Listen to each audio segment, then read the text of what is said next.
Bonjour à tous, aujourd'hui on se retrouve pour continuer la suite des vidéos sur l'archétype des méchants, et je vais m'attaquer à Naruto Shippuden. Le monde des ninjas regorge de bon nombre d'antagonistes. Comme dans les deux vidéos précédentes, je vais prendre selon moi les antagonistes qui ont le plus marqué l'histoire. Évidemment, le concept de ce style de vidéo, c'est d'analyser leur construction en tant que personnages qui font face aux héros. Vous allez voir que de mon point de vue, la construction des antagonistes de Naruto se ressemble pour la plupart, malgré que je n'en trouve aucun ennuyant ou mauvais de reprendre le même schéma. Bien au contraire, ils ne servent qu'à encore plus renforcer le Nindo et la détermination de Naruto. Du coup, on commence avec un perso qui je pense va surprendre nombre d'entre vous.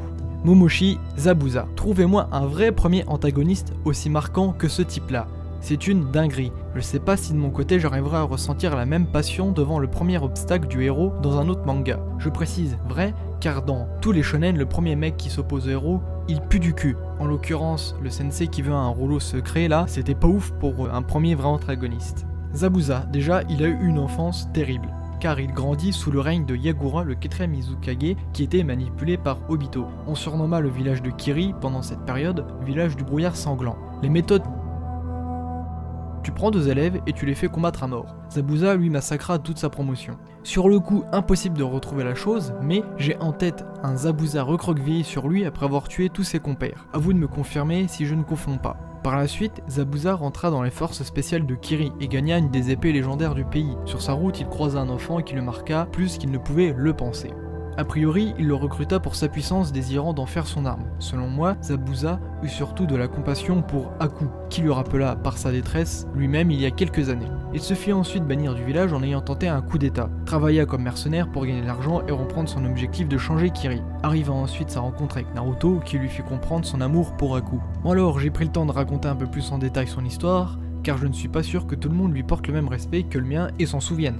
Zabuza, comme bon nombre d'autres avant lui, subit bien des malheurs. Suite aux agissements des puissants de ce monde, il se forgea une armure afin de refouler toute compassion qui le perdra au sein de l'univers dont il évolue. Un seul utilisateur de Kekkei Genkai et lui ne suffirait pas à renverser un village ninja. Aku n'a jamais représenté qu'une arme à ses yeux. Bien au contraire, c'est Aku lui-même qui lui imprégna ceci. Le jeune garçon n'a connu la délivrance et la survie que grâce à Zabuza. Il n'avait comme image de lui qu'un sauveur, et son sauveur voulait de la puissance pour son objectif. D'ailleurs, parlons-en de son coup d'état. Si Zabuza voulait faire ceci, ce n'était pas par pure folie ou soif de pouvoir. Une fois banni, il voulait toujours faire son coup d'état. Au contraire d'un autre méchant qui l'a eu mauvaise et voulut détruire Konoha. Zabuza voulait réformer le village et sa façon de faire. Honnêtement, je pense que s'il avait su pour Obito, il aurait tenté de le tuer pour instaurer un meilleur climat de vie. Chose intéressante. Pourquoi garde-t-il son bandeau de village? Il ne l'a même pas barré, signe des Nukinin. Il était attaché à son village. Son affrontement face à Naruto et Kakashi lui ouvrit les yeux, son armure se brisa et son amour pour Aku atteint enfin son cœur. Une fois ressuscité par Edo Tensei, il demanda à Kakashi de ne pas en dire plus sur les événements post-mort de Aku. Zabuza est donc pour moi un antagoniste gentil. Il fut le premier obstacle de Naruto et son histoire avec celle de Aku toucha profondément notre héros. Grâce à lui, il se forgea son Nindo. On attaque pour moi le plus méchant des méchants de Naruto avec Orochimaru. Le mec là, c'est un vrai déglingué du ciboulot. Reconnu comme un génie par le 3ème Hokage, Orochimaru était vraiment destiné à devenir un grand ninja. Cependant, il était bien trop ambitieux et curieux scientifiquement. Lorsqu'il était à Konoha, il pratiquait des expériences sur des personnes, notamment des enfants, pour leur implanter les cellules de Hashirama Senju. J'allais oublier l'objectif d'Orochimaru, c'est d'obtenir la vie éternelle ainsi que toutes les techniques ninja du monde.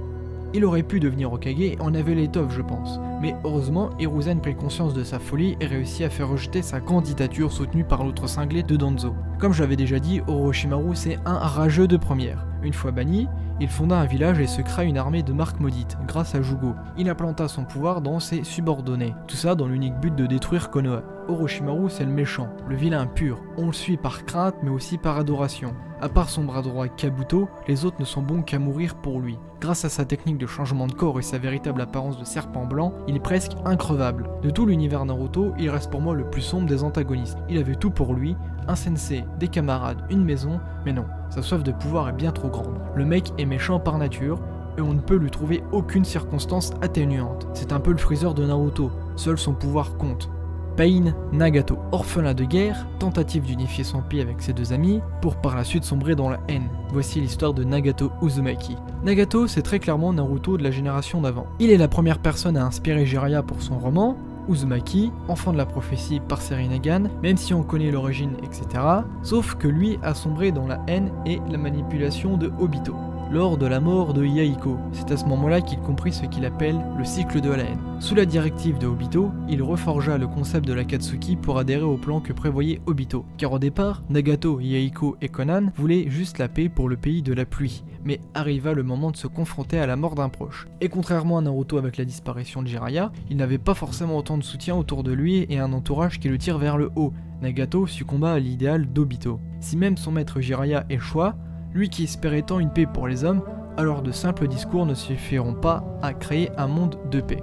L'amour engendre le sacrifice qui lui-même engendre la haine. Et après, la souffrance entre en jeu. Le seul moyen d'après lui d'effacer ce cycle est de créer une arme capable d'asservir la population.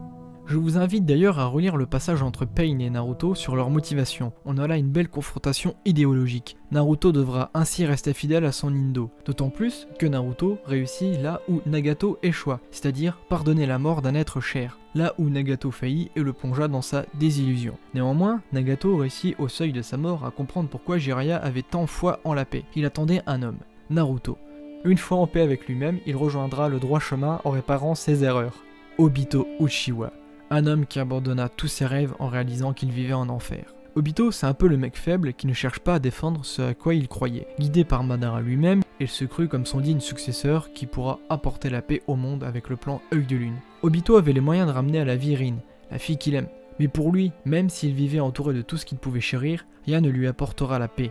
La seule solution qu'il envisage, c'est d'apporter le désespoir au monde afin de lui faire comprendre que vivre dans un mirage est la seule solution. La seule solution pour vivre sa vie de rêve. C'est d'ailleurs là où il diverge de Madara et le devance afin de devenir l'hôte de Gyuubi. Pour Obito, il y a eu véritablement au fond de lui de la bonté. Il pensa qu'en réalisant lui-même le Mugen Tsuyokomi, sa volonté était plus légitime. Pour la réalisation de son monde meilleur, il n'hésitait pas à utiliser tous les moyens possibles afin de s'approcher de la lumière. Si il devait tuer des personnes, il le fera. Les proches de la personne morte n'auront qu'à attendre la mise en place du projet Œil de Lune pour les retrouver dans le Genjutsu ultime. Contrairement à Pain, Obito, je trouve qu'il n'a pas de grand discours concernant sa façon d'agir. Il reste un homme amoureux qui a tout perdu, influencé tout comme il l'a fait aux autres. Au moment le plus critique de sa vie, il choisit non pas d'avancer vers le lendemain, mais abandonna toute notion de justice pour retrouver ce qu'il avait à chérir. Pourquoi vouloir devenir Hokage qu'on ne peut même pas supporter de vivre dans un monde où on a perdu son amour? Obito, je pense qu'il ne veut pas réellement un monde de paix, mais juste un monde où vivre avec les personnes qu'on aime. Quitter cet enfer réel pour le rêve interminable. Naruto réussit à raviver sa flamme, l'unification des villages, son ancien lui à travers notre héros. Que penserait Rin après tout ce qu'il provoqua? Il était bien loin de ce qu'il voulait devenir. Il réussit à redevenir Obito Uchiwa, le garçon qui rêvait d'être Hokage, et non plus un pantin qui s'appelle Madara. Pour Obito, j'insiste vraiment sur le terme enfer car il le dit lui-même. Madara Uchiwa. Que dire de cet homme? Le mieux à faire serait de vous conseiller d'aller voir ma vidéo que j'ai faite sur lui. Mais Madara, c'est un homme perdu. Il passa par tous les sentiments possibles. Il connut la guerre, perdre ses frères, l'exclusion.